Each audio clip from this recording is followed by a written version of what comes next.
Hi అండి. Welcome back to our channel simply Anu vlogs. ఈరోజు మనం పొన్నగంటి ఆకుకూరతో పప్పు చేసుకుందాం. ఆకుకూర పప్పు చేసుకుందాము. ఇక్కడ నేను 1½ గ్లాస్ కందిపప్పు తీసుకున్నాను.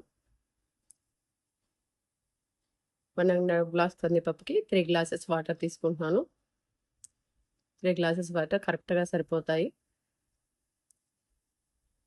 తర్వాత కొంచెం పసుపు వేసుకుంటున్నాను. అలాగే కొంచెం ఆయిల్. ఈ ఆయిల్ వేయటం వల్ల పైకి పొంగకుండా ఉంటుంది కుక్కర్ విజిల్ దగ్గర. తర్వాత ఇక్కడ ఆ పప్పు ఉడికేలోపు పొన్నగంటి ఆకుకూరని శుభ్రంగా కడిగి వాష్ చేసి పక్కన పెట్టుకున్నాను. అలాగే 4 టమాటాలు, ఆనియన్, 4 పచ్చిమిర్చి వీటన్నిటిని కట్ చేసి తీసుకుంటున్నాను. ఇప్పుడు మనం వీటన్నిటిని ఆ పప్పు ఉడికేలోపు ఇవన్నీ ఒక చిన్న గిన్నె తీసుకొని దానిలో వేసుకొని ఆనియన్స్, పచ్చిమిర్చి, టమాటో, ఆకుకూర,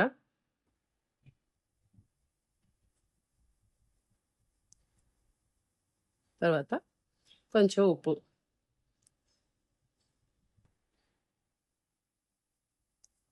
ఇవన్నీ వేసి మూత పెట్టేసి దీన్ని షిమ్లో కొంచెం ఉడికించుకోవాలి. ఇక్కడ నేను కొంచెం ఆయిల్ వేసాను తొందరగా ఉడకడానికి.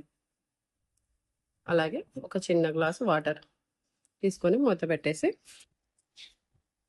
ఉడకబెట్టాలి. ఒక హాఫ్ సెకండ్ మగ్గిన తర్వాత ఒకసారి తీసి దీన్ని బాగా కలుపుకోవాలి.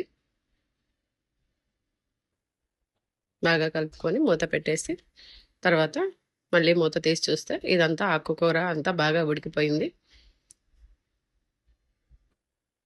ఇంకొంచెం సేపు ఉడకపెట్టుకోవాలి. ఈ టమాటా ముక్కలు కూడా మగ్గే వరకు ఉడకపెట్టుకోవాలి. ఇదంతా ఉడికేలోపు మన కుక్కర్ విజిల్ వచ్చేసి పప్పు ఉడికింది కదా, దాన్ని తీసుకుందాము. కుక్కర్ విజిల్ తీసేసి ఈ పప్పుని మెత్తగా స్మాష్ చేసుకోవాలి.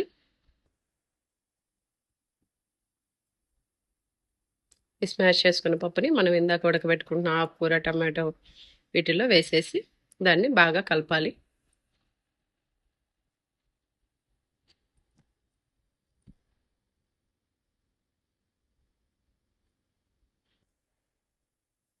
ఉన్నగంట ఆకుకూర కూడా చాలా ఫాస్ట్గా ఉడికిపోతుంది. ఈ ఆకుకూర తినడం వల్ల కళ్ళకి చాలా మంచిదంట.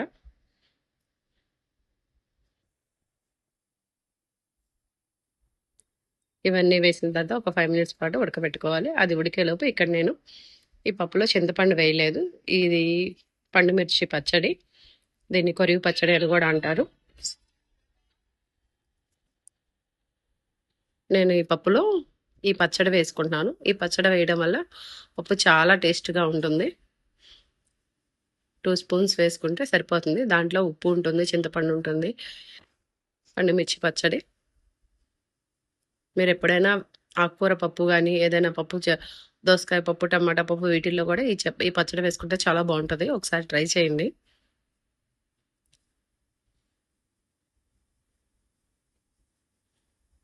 ఇది వేసిన తర్వాత బాగా కలుపుకోవాలి. ఆ పచ్చడి అంతా పప్పులో కలిసే విధంగా. ఇక్కడ మనం సాల్ట్ చూసుకోవాలి. సాల్ట్ ఏమైనా సరిపోకపోతే ఇక్కడ యాడ్ చేసుకోవాలి. అంతే, ఆకుకూర పప్పు రెడీ అయిపోయింది. దీంట్లోకి మనం ఇప్పుడు పోపు పెట్టుకుందాము. ఒక కళాయి తీసుకొని కొంచెం ఆయిల్ తీసుకొని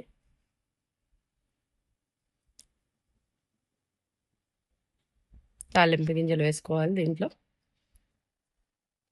తాలింపు గింజలు, పసుపు,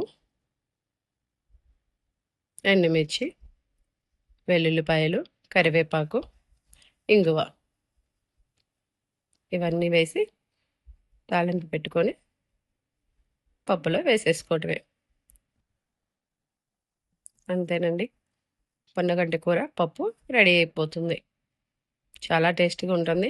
ఇక్కడ ఈ పండుమిరగాయల పచ్చడి వేయడం వల్ల టేస్ట్ ఉంటుంది. అసలు పిల్లలు ఆకుకూరలు తినని పిల్లలు ఈ విధంగా చేసి పెట్టండి, ఇష్టంగా తింటారు. ఎంతో టేస్టీగా ఉండే పొన్నగంటి ఆకుకూర పప్పు రెడీ. నచ్చితే ఒక లైక్ చేయండి, షేర్ చేయండి, కామెంట్ చేయండి. Thanks for watching.